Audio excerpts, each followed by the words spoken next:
G'day everyone, welcome to the Outback Packers podcast, the podcast where two mates from all the way across the world have a yarn talking Packers football and the green and gold. I'm Nick Gregory, as always joined by my co-host Iowa Joe.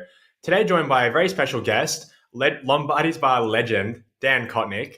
This is one of those kind of guest screenings that's kind of been in the makings for a little while. I'm really excited to finally talk about the most important position on the roster with Dan, and going to this very tumultuous off season, there's kind of a lot of questions surrounding that. So, Dan, let me know how are you feeling today? What's your outlook on the quarterback position and the draft in general? Sure. Well, Nick, Joe, thank you for having me on. I appreciate it, and I believe the impotence that led me to actually coming on for this specific episode was, I think I told Joe, I'm like, I think Joe, you asked me, like, do you want to come on, like, and do a draft episode? Like, I think you asked me, like, what I wanted to come on. I said, I don't know much about the draft. Like, I'm not like the best scout, but like, I'll come on and bash Aaron Rodgers for an hour if that's what you'd like. And he was like, yeah, let's do it. So all right, well, that leads me I have two very important questions before you go any further for it, okay. Nick, or for Dan. One is, of course, going to be, I ask everybody who's been coming on ever since until this thing gets cleared up, your feelings on Aaron Rodgers and the situation there. My second question, and this one's very, very, very, very, very important. Where were you on January 6th of 2021? It was such an inside baseball reference, and I absolutely love it being placed here. I was at home working. I have an alibi. It's a very clear alibi. Hey, as far as I know, there have never been pictures of you on that day. So exactly, except some very poorly photoshopped ones from Todd. I don't think so. I think I had some very good pictures of you going around out there. Poorly photoshopped my ass. Thanks a lot. You just wait till you see the next ones. Oh, I am looking forward to it. In terms of the Aaron Rodgers situation, pull the trigger, man. Pull the trigger. Like this horse is already limping into the barn. Like let's take it out back. Old Yeller's my dog, and let's finish this. Like I have never been more excited to see one garbage team trade a garbage wide receiver to another garbage team than when the Jets traded Elijah Moore to the Browns. And I was like, it's happening. It's finally happening. They got the picks. They got the picks to make this happen. Let's do it, Goody. Let's pull this. I'm like, I'm ready. 2 second-round picks, swap first, send it off to Goodell for approval. I just want this to happen because we all know it's going to happen. Let's be adults about this, and let's move forward and just get it done. I want it to be done so that at the very least, I don't have to, like, every time I do a mock draft, I don't have to manually trade Aaron Rodgers for like some imaginary picks. At least I know what the fuck I'm going into at that point. Let's just get it done. Let's get it done. Well, I have to give Goody and the front office credit. They're fighting tooth and nail for compensation. It's not like back when Favre and Ted Thompson and they just traded him for the conditional third or fourth round pick or whatever it was. I have to give them credit. They're digging in their heels and saying, if you want this guy, you're going to give us what we want out of it. And, I think, I don't know, Nick, if you were looking it up or not, but Schefter tweeted earlier that, or some point today, that the Packers are saying we want your first round pick, and that's the only way this thing's going to happen. And, so I have to give Goody credit for it. He's really dug in his heels, and he's saying, we'll sit him. Obviously they're hoping to get it done before draft day, but it looks like they could drag on until September when the roster bonus hits. And I got to give him credit. He's not backing down. I think I think if they were switched positions and it was Joe Douglas trading off Aaron Rodgers, he'd have buckled, weeks ago. Yeah, and like, there's that thing from there's that thing from John Kuhn today as well, and he kind of like outlined it, which whether or not that's kind of appropriate from an actual like Packers employee is kind of funny. But what he said, his thoughts were that the Packers, they originally wanted 2 first rounders. and then they kind of back down to the 1, and now they're kind of arguing over the semantics of like, is it an actual 1 or worth a 1, which is what the second rounder would probably be for in the Elijah Moore trade, like you mentioned. Yeah, and I'm with Joe. I love that as a child of divorce who experienced a not very healthy relationship with their stepfather growing up through their teenage years. I respect someone that is willing to sabotage everything in their life, literally to spite another person, if that is what is going on. Because I love that Brian Gutekunst is basically just saying like, we're boned cap wise either way. Like there's no magic wand that's like, well, if you do this, it'll all go away and everything. Like, no. Like we're in a shit situation whether he sits and holds a clipboard for 17 weeks or goes and plays for you. So you can decide if you're willing to sit there in week 5 while Zach White is losing to the Patriots 9-6, that you get to explain to the New York media why you wouldn't pull the trigger and get Aaron Rodgers, who's sitting behind Jordan Love right now. So all the leverage talk of here and there, I'm like, I don't care about the leverage talk. What I care about is what you said, Joe, is like Brian Gutekunst fully understands what the situation is and has everyone like in the building on the same page, it feels like, of here's the nuclear situation if it happens, and we're all ready to go down with the ship if this goes down. So, and I respect that. Yeah, it's really great. And here's the other thing. Let's say, they dig in so far that the Jets say, forget it, we don't want him. And, the Packers already moved on to Love, and Rodgers is back, is quote unquote the backup. He's not going to handle being the backup, so he's going to sit out. Guess what happens then? The Packers start fining him because he's not showing up to the team. So, I mean, it's a win-win for the Packers either way. Like you said, Dan, they're in cap hell no matter what they do, whether they keep him, they trade him, whatever. Next year doesn't look good if they keep him, but, whatever, it's not going to be great. But, I say shoot for the moon. And let's face it, the Jets shot themselves in the foot when Woody Johnson came out and said he'd be willing to trade 2 first-round picks to upgrade his quarterback room.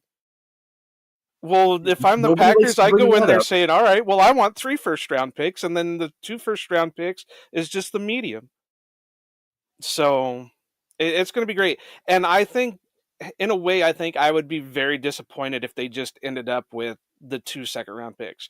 Yeah, that would be great, but with all the digging in the hills of what Gutekunst has done so far, if they don't end up with either a first round this year or a first round next year, I think I would be a little bit disappointed in it. But as much as I would love to have it done right here, right now, where we could just say, pull out our phone and as we're recording, say, all right, well, breaking news, Aaron Rodgers is a Jet, blah, blah, blah.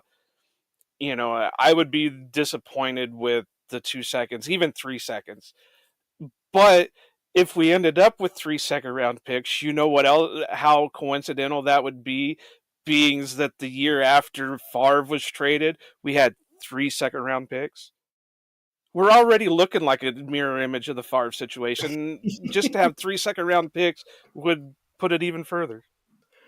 You know what the situation reminds me of? It's that episode of South Park where Canada goes on strike and they're like, can we find a way to give them something to make it feel like they win the argument? Like everyone's trying to find, nobody wants to look bad.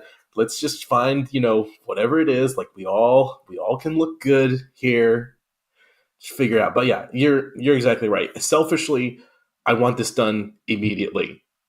As a fan using like logic and everything, I'm on board. I'm lockstep with Goody on this. So that leaves me to the second question: Where were you, Dan, on January 6th? I was in my house in Detroit. I swear to God. No mercy, jeez. Oh man, you should see the Lombardi lounge chat when Todd or Jimmy says something like that. Then it The just blows up. But the worst part is my wife will throw it in every once in a while. if I start like kind of like poking the bear too much, she'll call me like January 6th or something like that, and I'm like, well, I have to take credit here. I'm the one that came up with the you Q did come up with you did come up with Q Dan, which I do as much as I don't hate the memes. Like I'm not like I understand like the joke behind it and everything. I'm in on it, but I love the creativity that like it's gotten. Like it's not just like the same joke. It's the it's grown with those nicknames. I do appreciate that. I do appreciate the creativity behind it. Well, I will be honest with you. It's all in good fun because I'm probably just as liberal as you are. So Right. if that chases off fans to hear that, I it doesn't bother me. But I don't want to call them fans. They're listeners. They're listeners. Sure. But I am. And so with me, I don't know how the other guys are. They just do it because they're dicks. But I just do it because I'm in the same boat here where I think I'm an it's easy just target. all in fun. I'm an easy target. I understand.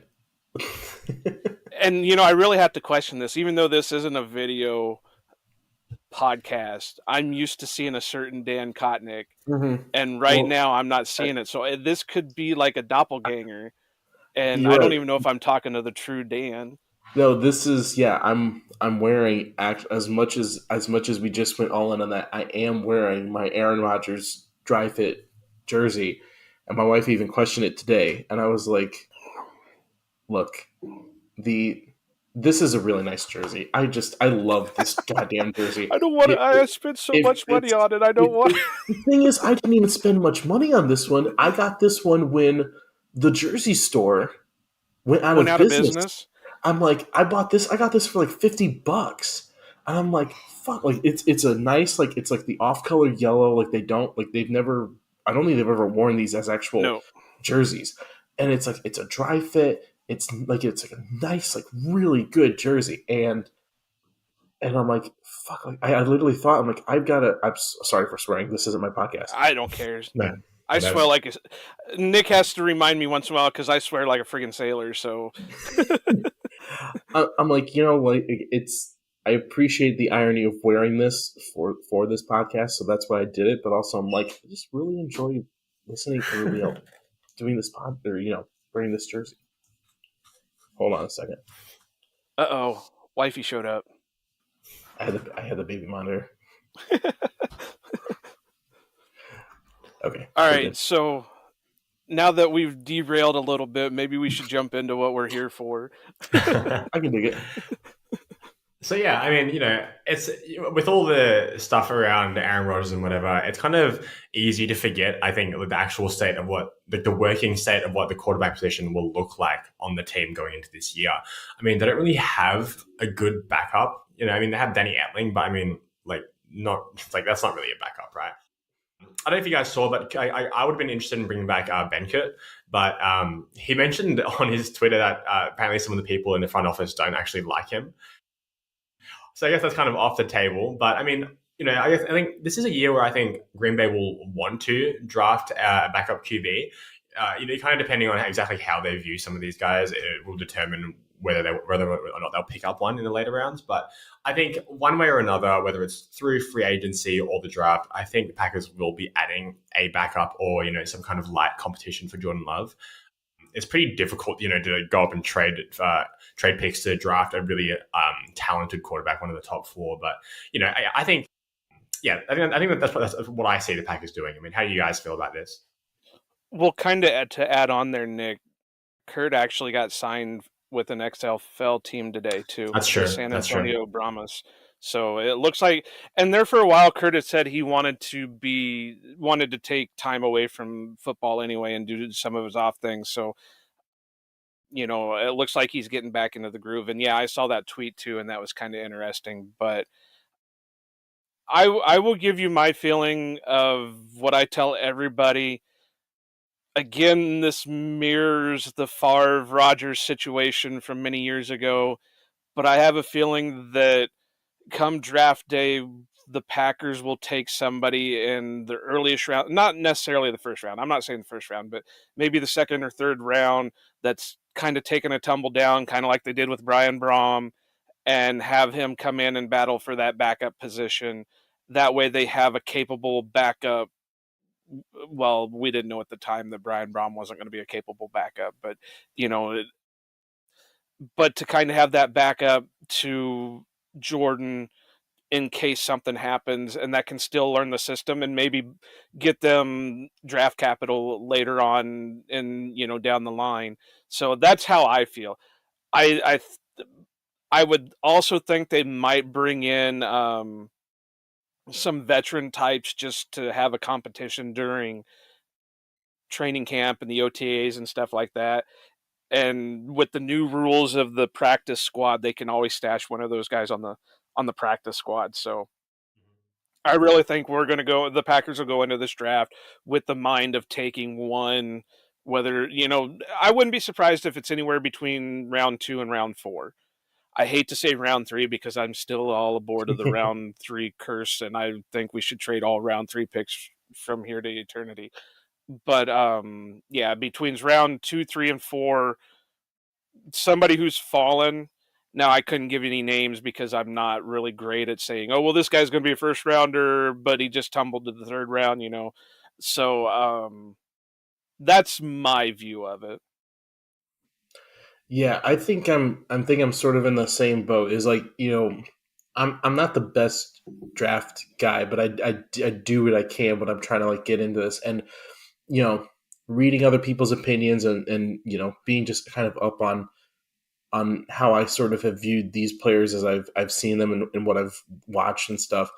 It feels like there's a real precipitous drop after those like first. Wow, Dan's 3 using or some 4 big old words over there. Nice word. Nice word. But like, basically, it's like everyone's saying, it's not a great quarterback class. No. So once those first couple are gone, which it seems like it's going to be within the first 20 picks at least, all those guys are probably going to be gone. I'd be really interested to see when another quarterback actually comes off the board. And so for me, like I think the Packers go into this knowing that they want to address the quarterback position, but I think it's a matter of if the opportunity presents itself, we're gonna take it. Not so much of we want to make sure we try to get somebody in this draft because we want to have somebody. That's how I see it, or how I would approach it even. So there's 1 or 2 guys on here where I'm like, if they fall down to 3 or 4, like, it really could. And I think again, it also depends on what is the haul that they get from Aaron Rodgers, because if they only end up with 2 second round picks this year, maybe that changes how they they kind of go a little crazy with those second round picks, and then they feel like they've addressed a lot of positions and they'll be more willing to draft a quarterback higher. If they get less picks, are they going to how conservative are they? So I agree with your sentiment though altogether that I think they want to try to address it here in the draft at some point, because that's just how this team operates with draft and develop. But yeah, there's some really intriguing veteran options. And part of me also just wonders if like Brian is just sitting there waiting to see if like a Matt Ryan or something like that, or would make his way up and just kind of, I don't know, be like the father that Jordan Love never had in Aaron Rodgers. It's a lot of dad talk on this podcast. I was going to say, be careful with that one, because Jordan actually lost his dad when he was 14. So that bad choice of words. Hypothetically, yes. But yeah, I was just looking at the free agent tracker right now, and really there's not a lot of great names out there at the moment. Matt Ryan is probably the one that I would bring in. I mean, you got guys like Wentz and Bridgewater and Rudolph and Flacco, and I mean, those don't really as backups, sure, I guess, but I would rather put my money on a second round draft pick than a guy like that. But Matt Ryan is the only one that I could see in there that I could understand bringing in as a mentor slash emergency quarterback if Right. something happens to Jordan. So yeah, I'm all in with the draft when it comes to the Let, quarterbacks because I don't see anything worth let it. me let me ask you guys a question. What's the highest round you would go if one of your quarterback crushes falls to there? You're saying this is the highest I would go in drafting a quarterback here. Because I think it's four. If anything above that, I'd be kind of like, you better really, really like him in my mind. The highest that I would go right now is probably 45. If and one guy that I'll mention, I'll talk a little bit more on, but I'll say it right now, Will Levis. I think if Will Levis falls out of the first round, that he'll be the guy that they'll take. And like I said, I'll get into him a little bit more when we actually start getting into our what we saw, what guys that we like, and all that. But like I said, I really, with as many holes that are in the Packers team, I think quarterback would be way too much of a luxury, even though I still believe that they're going to take somebody. So if the first round would be completely out for me unless something really strange happens. We get like a bong gas mask video of Anthony Richardson and he falls all the way to like pick 32. Then you got to say, okay, well, yeah, let's trade back up and take that kid because he's got talent, even though there's some question marks with him outside of the hypothetical bong gas mask video. It, it, like I said, first round, I think they really have to address some other positions depending on how the draft board falls. And again, we're all in the question mark area because we don't know what they're getting back in return for Rodgers. So that could, if they get 13 and then another in a second round, or 13 and two second rounders or whatever it is, that would give them some ammunition to say, okay, well, we've got two picks relatively close to each other in the first round. So let's trade one of them back, get some more picks.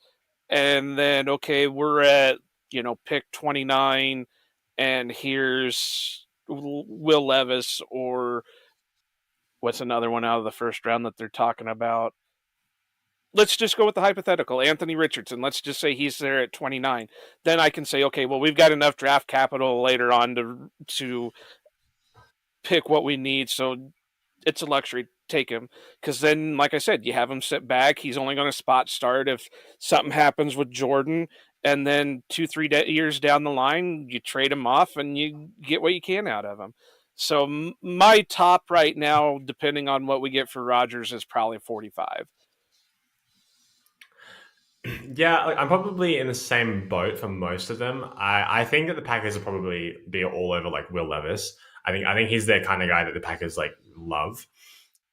Honestly, if someone like CJ Stroud fell to 15, I think that he's probably better than any other prospect in the draft that would be available at that point. I think yeah, Stupid Ohio State. I think they're totally out on Bryce Young. I mean, if I was an NFL GM, I would not touch Bryce Young purely for the weight concerns. And then, yeah, and after that, like you kind of addressed that precipitous drop. There's not really anyone that's really worth taking seriously, probably until like round 3, depending on how they feel about it, maybe early round 2. But speaking realistically of what I think would happen with the draft, I don't want them to draft anyone before like round 4 minimum. Yeah, like I said, my earlier statements before Dan asked that question, I really think it's going to be between rounds 2, 3, or 4 that they will pick somebody, and it's all going to depend on who's sitting there at their value. But yeah, I can see it. I can see Yeah, it. yeah, yeah. Well, if you guys are happy, let's get into these prospects then. I mean, yeah, this is admittedly a weaker quarterback class. I don't think there's a single complete prospect.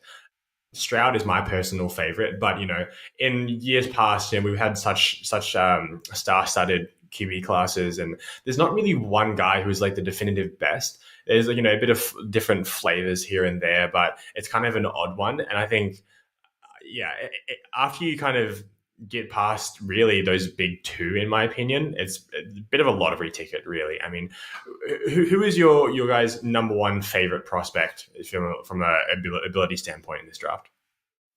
Well, we all know who Dan's is, so I'm just going to jump ahead of him right now.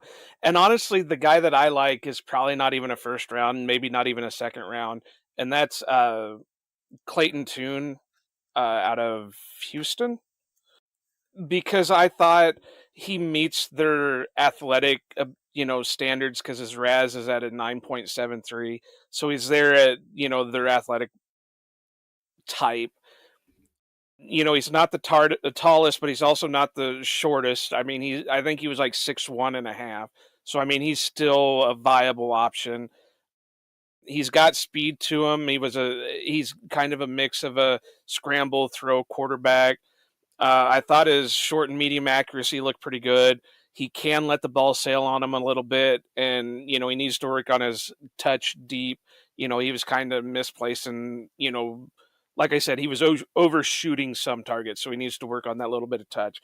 But overall, I think with his athletic ability and letting him sit behind Jordan, taking him in the third round, even though, like I said, I still don't like third round picks, I would be down for it. But I can also see where they would like Will Levis, because here's something interesting on Levis. I did watch a little bit of him. He seemed pretty decent. I know there was talk, was it Dusty Evely, or was it, I can't remember who I saw talking about it, but they said there was some really big knocks on him that people aren't paying attention to. So I was like, okay, well, that's fine. I did like what I did see on him, but my favorite website when it comes to the draft is Mock Draftable, and they don't do full on comparisons. Oh, well, this guy throws like this guy, whatever. They just match up compatibility with their measurables, so their draft numbers and stuff like that. And do you guys know what Will Levis's top comparable quarterback is? Is it going to be Jordan Love? If you say Yeah, it's Jordan Love, it is Jordan Love with an 83.8%. Him and Jordan Love share commonality. So I could see him. That's why I said earlier that if he fell to midway through the second round and the Packers were sitting there with 2 or 3 second round picks, I could see them taking him, because he basically matches everything that Jordan Love did. And these guys fell in love with Jordan Love. I don't see how they wouldn't be able to fall in love with Will Levis. Like I said, I can't remember who was talking about it, but I know they said that there was some things they didn't like about him, so there are going to be some knocks. But I, with what I saw, I didn't mind him. He looked like he had some solid arm strength, kind of similar to Jordan. When he could set his feet, he was accurate as accurate could be. But if he couldn't get his feet set, he was pretty wild. He had scrambling ability, but he wasn't like super fast with it. He needs to be a little bit more aware of the pressure, because he was taking some hits that he probably didn't need to be taking. I said he also needed to work on his placement, because on some of his passes he was getting a touch high. Sometimes you want that from a quarterback depending on coverage, but he was hitting some guys that were wide open, like they would have to jump to catch the ball. So you want, if they're wide open and nobody's around them, you kind of want to hit them in center mass. So that was another thing I saw with him. And then, like I said, Mock Draftables has him compared to Jordan Love by 83.8%. So if he fell, I could see that being their guy. And hopefully he doesn't end up like Brian Brom. okay, so this one's a little tricky for me. I know I would think so was going to go CJ Stroud here, but here's my thing. As an Ohio State fan, I've had at least probably close to a decade and a half of very mobile running quarterbacks. And CJ Stroud is not that. He's not a Justin Fields. He's not JT Barrett. He's not any of these guys. And it's like, it was frustrating for me sometimes to watch Ohio State football when it's like, if you could learn how to do what Jalen Hurts did in college and is doing in the NFL now, or Kyler Murray, and it's like you could be like a entirely new level of quarterback, and it frustrated me so much. And so for me, he is still, I think, the best overall prospect of if you had to start an NFL franchise with a quarterback in this draft. I think he's the one you would probably want, because Bryce Young, I think, is probably a better player, but like what Nick said, I don't think he has the durability to last long in this league, especially if he's going to go to a crappy NFL team like he probably will end up being. If I'm going to go off the board and say like my favorite player in this class, it's Anthony Richardson. Because I know you said I can swear, but how weird can I be on this podcast? Well, shoot for it. If I have to cut it, I'll cut it. I am so horny for running quarterbacks like Anthony Richardson. Oh my god. Like that's a first. Just like watching film of Anthony Richardson doing what he does to SEC defensive players, like that is just like that's the kind of stuff you don't teach. And so like I was literally thinking, I'm like, man, if we were in a position right now, let's say like for some weird position, we're at 15, we don't have Jordan Love, Aaron Rodgers has retired or whatever, like we are in need of a starting quarterback at 15. I'm like, as much as like the some of the like skill set, like the refinement of Anthony Richardson might not be there. I could really be pounding the table to pick him up at 15 if I was trying to start him this year, because I'm like, he just has the athleticism to go out and make plays. He can go out and do the thing that you want him to do, and that's make something good happen out of any sort of situation, whether it's in the play or he has to play backyard. So, yeah, I think if I had to say the guy that I love the most, I think it's Anthony Richardson, because, like I said, it's like you love your wife, but it's like, man, if a girl walks by with red hair, you're the guy that has a thing for chicks with red hair. You're like, oh man, like how serious is this thing? It's like, well, now Dan's wife has to worry a little bit. We've had the conversation about redheaded women. Anthony Richardson is that kind of guy for me, where it's like the intangibles and the thing that I see in him, I'm like, fudge, like I would really just love to have that as my quarterback, Yeah, I can see with Anthony Richards, because I mean, he's an exciting player. I see him kind of in the same boat as Lamar Jackson. That's exactly what I thought. The problem is with like Lamar, though, you worry about the arm. Not necessarily that they have the arm talent, but do they have the arm accuracy? And I don't think a player of Lamar or Anthony Richards is going to play well in like LaFleur's style, because LaFleur's style obviously is the run heavy. And even though we haven't seen it yet in the Rodgers edition of the LaFleur offense, it's more of your tight end heavy type deal. And I don't know how well that would play. I'm not saying it can't work. I don't know how it would play in that. But yeah, Anthony Richards is an exciting player, and it would be I I don't know if I would go as far as saying what Dan said about him, but most sane people wouldn't. So, but I would be happy with him. But I think to be fair to Jordan, I think we kind of have that with him without that big speed. I think Jordan can scramble and Jordan can get moving, but I don't know if he has like the Lamar type speed for a quarterback. So I'm really interested to see how he can play out at this season. And I think that's really what this is, because obviously they haven't made a decision on his fifth year yet, which they'll have to pretty soon. I don't remember when the deadline is for that. I think it's in a couple weeks. But I think these next 2 years are basically a tryout. Okay, you're starting this year. We'll see how you do. Then next year it's do or die. You're either gonna succeed or we're gonna boot your ass to the curb and rebuild this son of a bitch. So, and I would hate to say that because I'm old enough that I just barely missed the 80s. I was there right at the tail end, but not enough to that I was watching.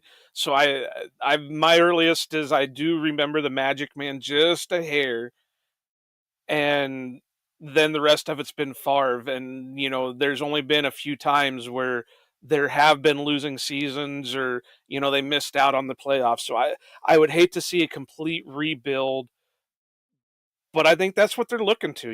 If Jordan can lead us, we're not going to go into a full rebuild. They're going to go into a soft remake.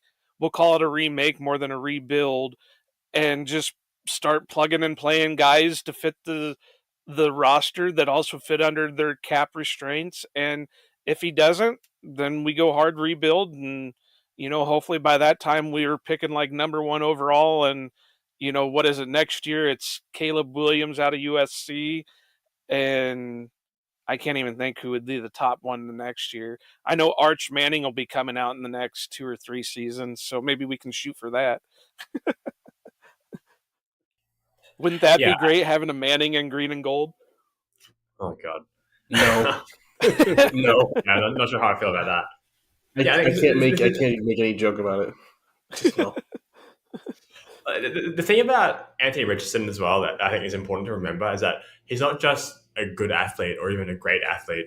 He's like literally one of the probably 2 or 3 most athletic quarterbacks ever, next to Cam Newton and Andrew Luck. He's like, that's the caliber of like a physical specimen that he is. And you know, I was reading this kind of really interesting theory. I think it was one of the guys from The Athletic, I think. And, because traditionally we think about the toolsy QB prospects are the guys that have the really high ceiling, but like the really low floor because they rely on their athletic traits. But a lot of kind of the historical evidence and like the guys who've been drafted, it's actually kind of the opposite, or not the full opposite, but as in guys who have the most tools actually have the highest floors. Because the guys who don't have the arm, guys who don't have the ability to scramble, don't have the ability to hold up in the pocket, like those are the guys who only have their kind of brain power, and 99% of people don't have that.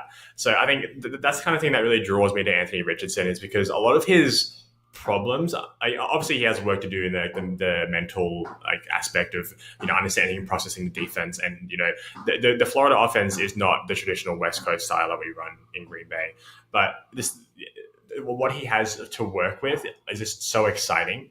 And yeah, it's kind of like the vision of what that could be obviously is like the draw, but the things that can be improved with him, a lot of it is like footwork. And I mean, like the past 3 quarterbacks that we've had in the building all have had terrible footwork coming in straight from the draft. So I think the things that could be realistically be fixed. He's not like a fundamentally broken or like bad prospect who just happens to have really good physical traits. He's someone who just has grown up with some bad habits, and I think that can be definitely improved. That's the draw for me for Anthony Richardson. I like him more than I like Will Levis, to be honest, but I think they're both kind of good. The one that I've kind of seen recently as well, getting a little bit of buzz, is Hendon Hooker from Tennessee. He's kind of been like injured here and there. I think he missed like almost all of last season. But that's one that apparently the NFL is quite high on. I mean, have you guys watched much of Hendon Hooker?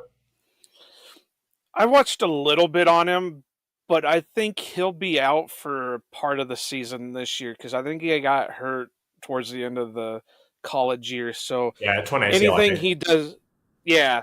So he'll be lucky if he makes it to like halfway or can be available halfway through the season. you know, the only question I have about him is look at the talent he had at receiver at Tennessee. Did he make those receivers or did those receivers make him? And, it's kind of easy to do that when you got a guy like Hyatt that can, burn the field and you just got to throw it up and he'll be there somewhere. And so, not saying he's not a good quarterback. He had a good throwing motion. He looked like he had a fairly strong arm. And of course, we'll see how he handles the injury coming off the injury, but he was mobile. And, I as much as, like I said, I grew up with the pocket pass, more of the pocket passers, and you love seeing a pocket passer that can just pick apart, defenses. The league has moved to more of a pass/scramble type quarterback with leaning more on the scramble than the pass. And he could be that guy. I didn't watch him heavy because, like I said, I could see him being the guy the Packers take just to sit him down and redshirt the year, and then have him be the primary backup the next year. So it would be interesting. But like I said, I wonder with all the targets he had down there if maybe that helped him out a little bit more than what he was. I think he had a pretty decent RAS score though, so he is athletic, but I don't know. Yeah. Yeah, that he's a guy that like I out of anybody, it's weird to say, but like when he got that injury, when he tore his ACL, I was like really super bummed for him because like he was, I mean, that happened I think like a week or two before Thanksgiving, like literally a week or two before the end of the college football season.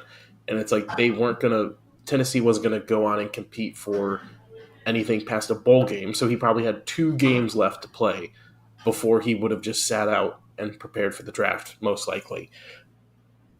And it's disappointing because like I think if he makes it through the season without tearing his ACL, I think he ends up being a guy that like everyone is I think it ends up being where it's like everyone starts talking about okay, it's Bryce Young, CJ Stroud, and then Hendon Hooker goes in the top. He replaces like Will Levis as that guy because he's the quarterback that I think kind of fits more of that image and profile of what everyone wants a quarterback to look like and play like nowadays.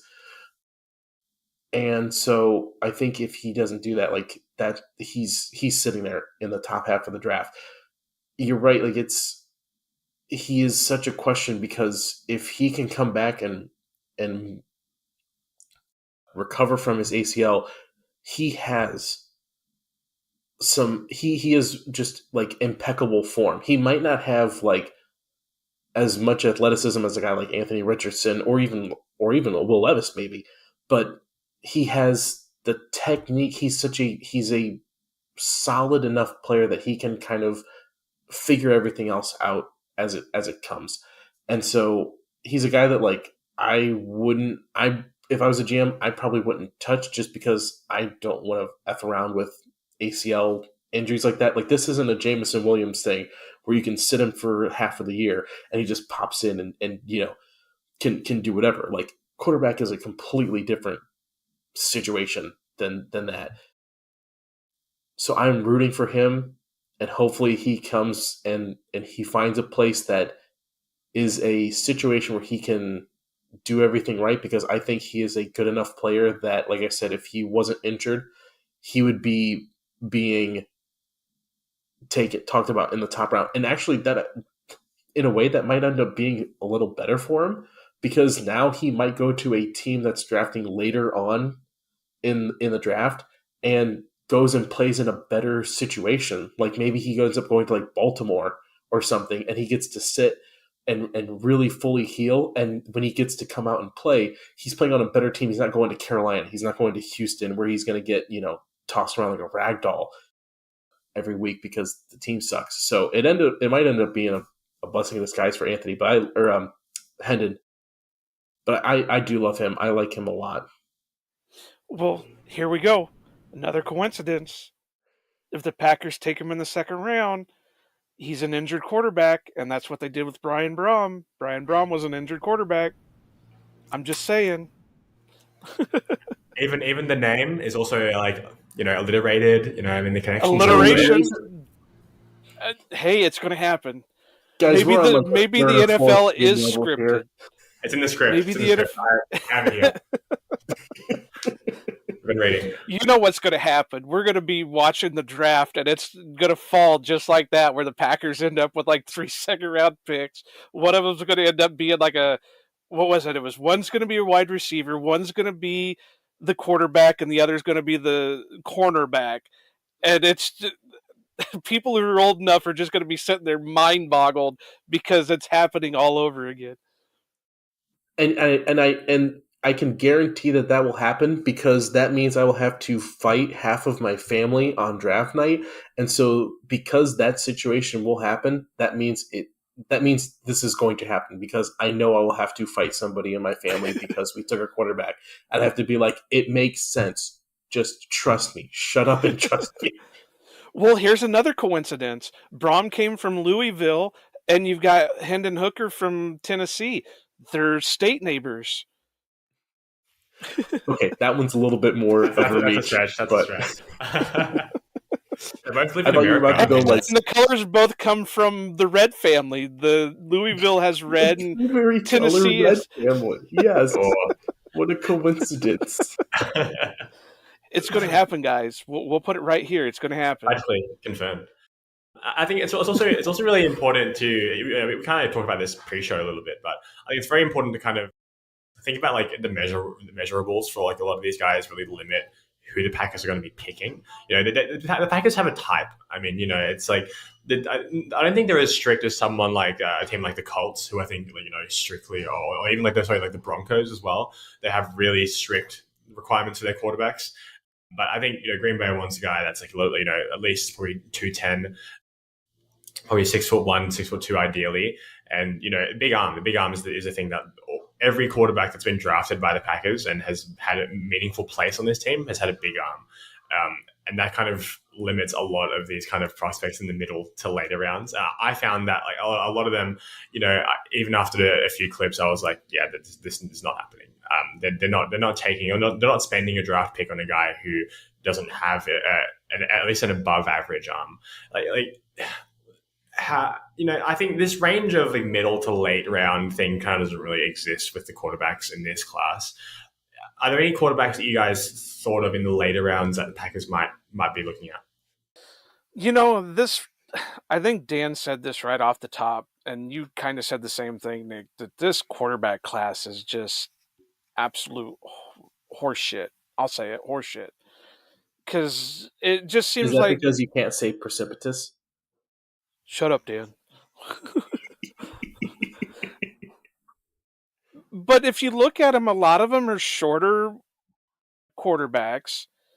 They're more mobile quarterbacks, which, like I said earlier, that's just the wave of things that are happening right now. And they're not good. I mean, they have the arm, but they don't have the accuracy. You got guys like Jaron Hall from BYU. He's short. He's 6 foot. And you could see it when he was playing that he was having a lot of passes batted down, and that was in college. What's going to happen when he gets into the pros?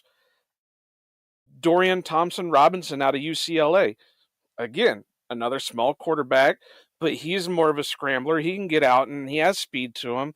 And he had some running back moves, which is, kind of good for a guy who's going to scramble out of the pocket. But, his accuracy just wasn't there. And this is a question that I put on Twitter because I was having a hard time finding it. He threw the fastest football at the combine. I can't remember what they said the speed was. So, he's got the arm strength, but he doesn't have accuracy to go with it. And yeah, you can teach guys things to help them with accuracy, but you're never going to 100% fix it. Or you got guys like Max Dugan, and he's small too. Yeah. Tanner McKee from Stanford fits the normal quarterback mold, but he was in a system that was so crap that you couldn't see if he was good or not. And the one thing that boggled my mind with the Stanford scheme, and I talked about this when we were talking about wide receivers, they they run an RPO heavy offense, but it's like a delayed RPO. The quarterback and the running back will be sitting there dancing behind the line of scrimmage for like 3 seconds before he decides to either hand it off or throw it.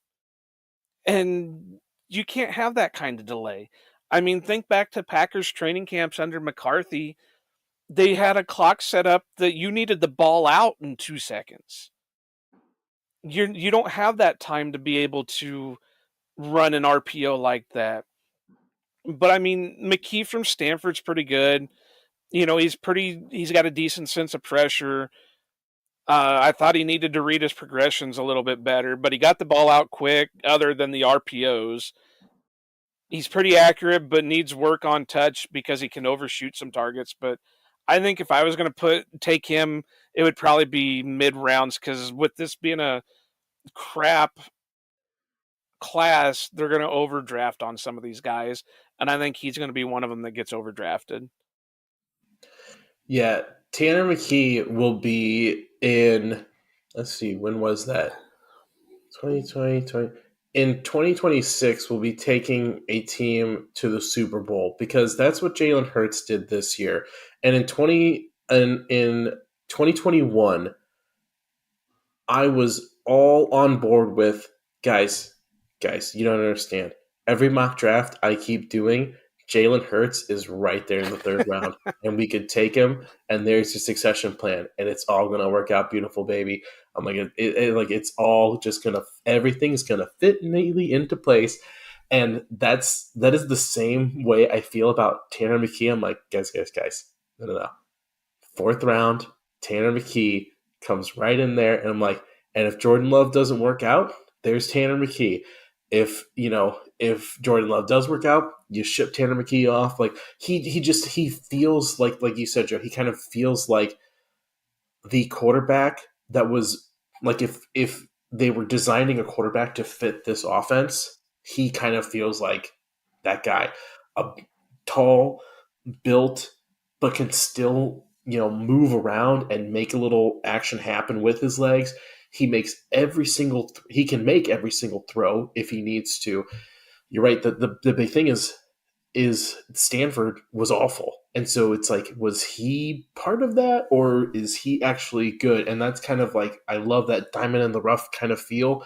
And so, yeah, if he was sitting there at, even if he fell to like 3, and you crush the first couple of picks, like you've hit out of the park, and he sits there, I would be really, I could be talked into doing that, because I just love what I kind of saw and was reading and everything about Tanner McKee. I'm like, fudge, like if Jordan wasn't here, like this is the guy I would like really love to take this offense over.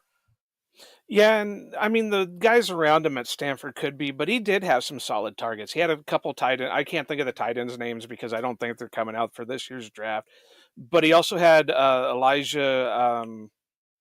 He was my dude. What's his name? Higgins.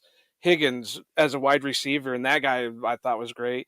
And then he had a running back that kind of gave you vibes of Christian McCaffrey. So I mean, he had tools, but he didn't have a line. But again, I go back to the RPO thing also. When you're having a hesitant RPO, the defense is going to get to you. RPO is made to be a split second decision. You can't hesitate. You either got to throw it or you got to run it. Otherwise, the defense is going to eat you up. But yeah, I could be talked into Tanner McKee or McKee. I keep saying McKee. Yeah. So yeah, go ahead, Nick. No, yeah. I think Tanner is one of the guys. I think he's the only, almost like in the same vein as like Christian Watson last year. I think he's one of the only quarterbacks in this class that has the ability to really like put it all together. A lot of these guys are very incomplete prospects, kind of like I mentioned earlier. Have this or they have that, or maybe they're a little bit undersized, blah blah blah. And yeah, McKee is far from a perfect prospect. I think we can all quite clearly see that.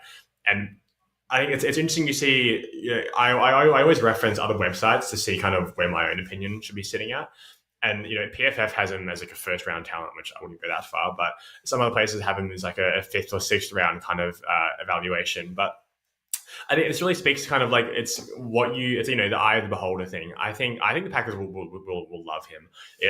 He has everything there to work with, and theoretically, like you said, Dan, if he like figures it out 3 years from now, I think he'll be a really good quarterback.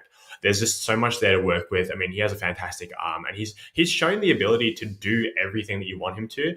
It's just a matter of translating that to the NFL, right? And like you said, Joe, he had some pretty good players on his team. Michael Wilson is the one that stands out for me. But yeah, that was another one. Yeah, but I think I wouldn't take him that like too early. But in that theoretical range you were talking about earlier, that kind of maybe fourth round range, I think he would be the perfect pick because I mean like. It doesn't really get much better than that as far as quarterbacks in this class with what you're getting in the mid to late rounds. I would be happy with that.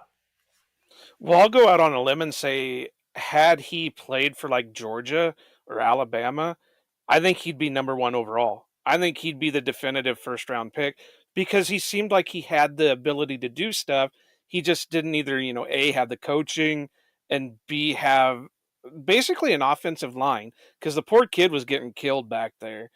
So, I mean, yeah, I'd go out on a limb and say he'd be number one overall had he went to like a Georgia or an Alabama or, even I won't say the university in the state that has a peninsula connected to Wisconsin. And That's fine. I grew up in Ohio. I live here only by marriage. I am a Michigander only by marriage. But I just think had he went to a bigger school with a better supporting cast, he could have went number one overall. And the only other one that I've got, because again, this wasn't really a big class. It wasn't a big class. Trying to look for names of guys to look for, on one site that I normally look at just names for prospects, they had 2 pages of quarterbacks. That's it, 2 pages. And one wasn't even a complete page. So it was hard to get names. So, I mean, you got guys like Stetson Bennett, but he's like 56 years old. And You mean Ben Kurt Jr.? or Senior. I yeah, senior. I did watch a little bit of Adrian Martinez, but he's in the same boat. He's like 102 years old. He's been around forever, and he jumped from Nebraska to Kansas State. And there's things to like about him, but he's going to be a project, and he's going to be an old project. It felt like for 8 years, every time I watched Nebraska football, Adrian Martinez was the quarterback. And I would be like, every year I'd be like, still? I'm like, is it still the same? I literally thought for a second, I'm like, he's got a brother, right? Like, they got another Martinez, right? Like, no, it's still him. Yeah, he has. He's been around forever. But I mean, like I said, there's things to like about him. I don't really have any names right now. I could pull them up, but there's some small school guys. Like I know Tim Demarat from Fordham. I think he's from Fordham. He's got a possibility. They're going to have to work on his mechanics because it takes him forever to get the ball thrown out. But he's got some stuff to him. But as much as I said, I think the Packers need to take one. It's going to have to be early because people are going to overdraft. So that's why I said the second, third, fourth rounds are going to be where you're going to see the Packers take it. And most likely, depending on how many second rounders they have, it'll probably be in the second round. Mm-hmm. Yeah, like the only other guy that I could see them taking as like a really late round pickup, like I'm speaking like seventh rounder, the guy from BYU, Jaron Hall. There's a few concerns, like I mentioned, the age thing. I think he's turning 25 this kind of upcoming season, and the durability. I don't think he finished a full season in his time at BYU. But I mean, aside from that, though, I mean, he's one of the only guys that I think still has the arm talent. I really loved his ability to consistently throw like outside the numbers. You can really see the power and he's never struggling to make any of those throws. He's mobile. He has enough athleticism to kind of create. he's like he's far from a perfect prospect, but as a late round pickup, apparently he's a really fantastic guy to be around as well. A really good locker room presence. I mean, as far as He's like a Mormon. They say that about all Mormons coming from BYU. well, Look at Jamal Williams. Well, Jamal was an outcast, remember? Because he broke the rules there. Right. Sorry, Nick. Yeah, I didn't know that actually. But yeah, he's one of the. I think he's probably the only guy that I would actually be kind of interested in the later rounds, purely just for the physical thing. And yeah, just as a backup, I would rather have that than just some random or just some 37-year-old Matt. I can see Jaron Hall, but like I said earlier about him, he's on the short side. I think he's only 6 foot even. Yeah, and, he was just over 6 foot in the combine. That's the hard thing. Yeah, and like I said, he was getting balls batted down in college. What's going to happen when he gets in the pros? Because he's got a low throwing motion. If he had the longer throwing motion, maybe he'd have a little bit more success, but he had a low throwing motion. And then one of the big knocks I had on him was he stares down his receivers a lot. It's fixable, but that was one thing. And there you go again, when you got not very many weapons on your team, you have to stare him down, because the only one that I can think that he had was Puka. And I love that guy, but yeah, he's viable, but it's kind of like the whole Bryce Love situation. Bryce Young. I was like, wait, hold on. Sorry, these names are all running together. You don't know how many guys I've watched of different position groups so far in like a week's time. Their names are running together. You're lucky I haven't called you guys some weird ass name yet. But Bryce is only 5'10", maybe. I think he weighed in. He came in at I think 5'10" and a half. And 205 pounds. And when he went to his pro day, he didn't gain any weight. He said he's going to be comfortable playing at 205 pounds. Okay, that's great. He's not playing at 205 as well. There's no way he's playing at 205. When he was at Alabama, he probably played at 175. 205 would be great for him with his height, but his height's going to hold him back. I mean, honestly. Mina Kimes killed his career. Let's be honest. I know height is it's obviously real, but to have that be a thing that news medias were running with, were is he as tall? Is Mina Kimes as tall as Bryce Young? And she had to come out and say she was wearing heels that's why it's at a certain point I just have to sit back and laugh. I'm like, this is what all of us as grown adults are dissecting a picture between Bryce Young and Mina Kimes. Well, yeah, I mean, I love it. Going to baseball, look at when they had the picture of Jose Altuve next to Mike Judge. It was like he was standing next to one of his kids. But if you think about it, I had this argument over wide receivers too. How many guys have succeeded in the league at that position being that tall? You're not going to get very many of them. I think of one. What was his name? The guy he has heaps of instructional QB videos on YouTube now. I've totally forgotten his name, but yeah, the list is very short. There's not very many. It is. I mean, Drew Brees was 6 foot, so you could theoretically throw him on there. Russell Wilson, I think, was 6 foot, 6'1", so you could probably throw him on there. The jury's still out on, and I just lost his name. Arizona.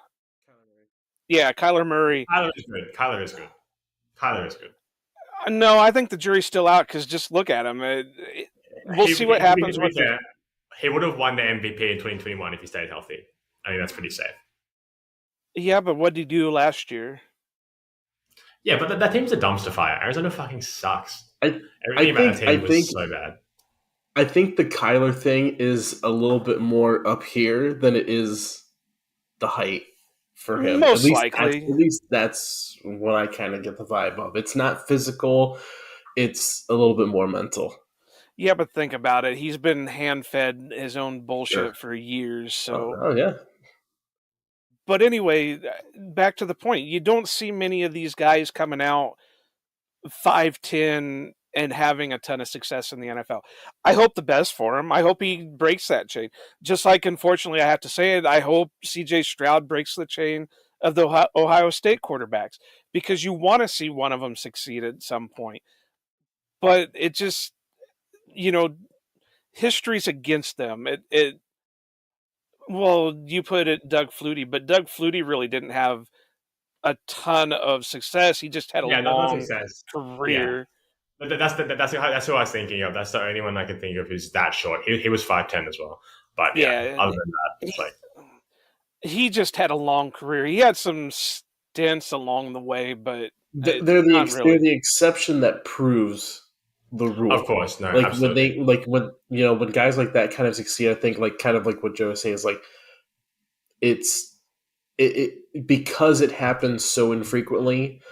Guys like that succeeding kind of prove that like yeah, it's you do need like as much as I kind of like knock on like the intangible talk of like hand size and that kind of stuff. It's like yeah, like you do kind of have to be a certain so, like it's Yeah. like you don't see a lot of 6 foot jockeys, Right, yeah. Yeah. Or 600-pound jockeys. You're not Right. going to get a sumo wrestler to go Right. be a jockey, and you're not going to get a jockey to go be a sumo wrestler. So that stuff just happens. But I hope he does. But there you go again. He's got 2 knocks against him. Because how many successful Alabama quarterbacks have there been, and how many successful short quarterbacks have there been? The school thing doesn't matter. I'm telling you, it doesn't matter. It really doesn't. Tell that to Ohio State, who hasn't produced a. No, But like, I what do university love. does? There's literally not a single university in the country that produces quarterbacks on a I consistent am basis. so thankful for Nick coming That's at not a this thing. from It's not a thing that the exists. international opinion because like we all grew up with like dying by college football on Saturdays and that leading into the hangover of Sunday, and he's just like, why the fuck do you people care about what college they Like, go yeah, to? like Like, in my opinion, like the big schools, like for some positions, I think it really matters. Like DBs, especially, I'm definitely a big believer in like Alabama DBs, like being very well trained. But like quarterbacks, man, quarterback is like an individual thing. It's like where you go, especially It's now. not all individual, though. It That's really where I'll is. disagree because you've got to also go by scheme. Because look at Ohio State's scheme. What does Ohio State run, Dan? oh, I couldn't tell you. Well, I'm no, I not. mean it's more of a It's an spread RPO. offense. It's an RPO. Spread it around. Yeah, make 1 or 2 reads. Yeah. Whereas, and I hate to say it because Iowa's quarterback situation, and you guys can hit me on that because when has the last time Iowa produced a quarterback worth of shit? I know it, but I mean Iowa has a pro style offense where theoretically they're going to have more if our friggin' recruiting would find them, we could produce a little bit more because of the closeness to what they produce. Not a You're thing. shaking your head, but look at But Georgia, look at USC, Oklahoma. Well, here's something I think that should be taken into account though is like other skill positions like wide receiver and DB. You have multiple of them on the field at a time and multiple on your team. Quarterback is starting quarterback. There's 32 spots, and so like if you break in and you're a capable starting quarterback, like look at guys like Joe Flacco. Even if you crap out after winning a Super Bowl, you're going to get starting. He's a back. I mean, he's a perennial backup now, but like he's Matt Ryan. He's getting starting jobs in different places. Carson Wentz is getting starting jobs. It's kind of like I don't know, Nick. This might be more your international speed, but like Formula One, where it's like if a driver makes it into the top, he's probably going to stay around there for a while. He might just pop around different places. So it's harder to break in. So it's like, yeah, guys, like if you're not successful right away, they'll pull the plug on you way faster than a wide receiver or a linebacker or something, because like you can kind of put them on the back burner. They can play special teams. They can make their way other ways. So it is kind of like it's way harder to break in, and so you don't see as many guys from a wide range of universities because it's so much harder to break into, you know? Yeah, I can agree with that. But I guess my thing with the college part of it, to continue the argument, so to say, we're seeing every year. It's well, maybe not every year, but it seems like it. We're getting an Alabama quarterback and an Ohio State quarterback, but we're not seeing them stick in the NFL because of whatever reasons. Dwayne Haskins had, rest his soul and all that stuff. He had his own demons that he couldn't succeed. Justin Fields, the only way he's succeeding is by running. He's not doing it with his arm. I'm trying to think, what's the other latest Ohio State quarterback that got drafted? I mean, Fields, Haskins. Before that, it was J.T. Barrett and Cardale Jones.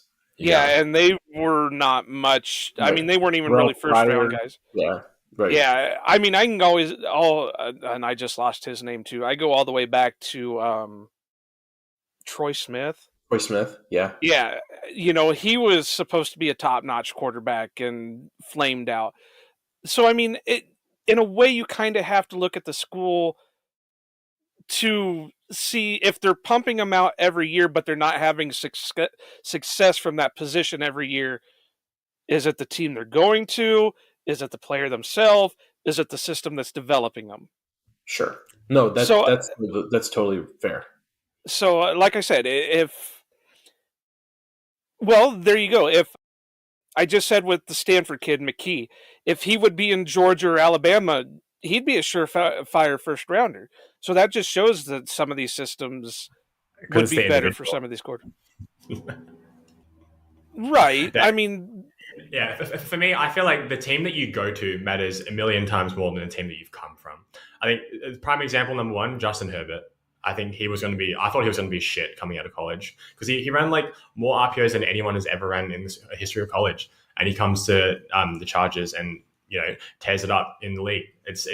For me, it really comes up on, it's the whole intangible thing for me for quarterbacks. It's about like who you are as a person and if you have the mental ability to learn in your system, because nobody in college really runs, people say like pro style offense or pro ready offense. Like that's not like the best teams in college aren't really necessarily getting you ready to be the best NFL player you can be. They're getting you ready to win college games. They're not focused on, I really hope he does well in the Texans next year so I can turn them around. They don't care about that. It's about winning now. Well, I will point out that they do care about it a little bit because that helps in their recruiting. If they can say, look how many guys we've pumped out into the NFL, look at Alabama. They pump out stars every year, and I think that's the only reason people want to go, well, other than they probably pay a lot of money to these 5-star recruits. That's the only way they're getting anybody to go down to Alabama. That's fair. So, that's fair.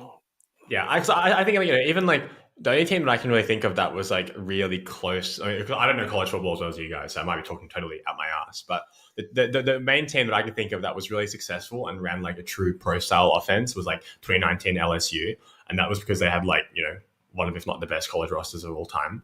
And even then, it's not really like a real NFL offense. I hate to say it again, but Michigan runs a more pro-style offense. And they were pretty damn close, successful this year. Yeah. Georgia is more of a pro-style offense. LSU, is more pro-style.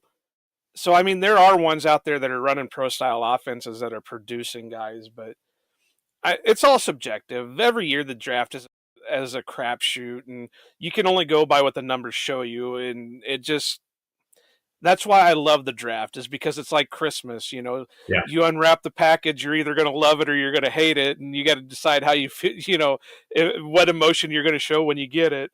So, maybe later on down the line, you like it a little bit better, but. Mm-hmm.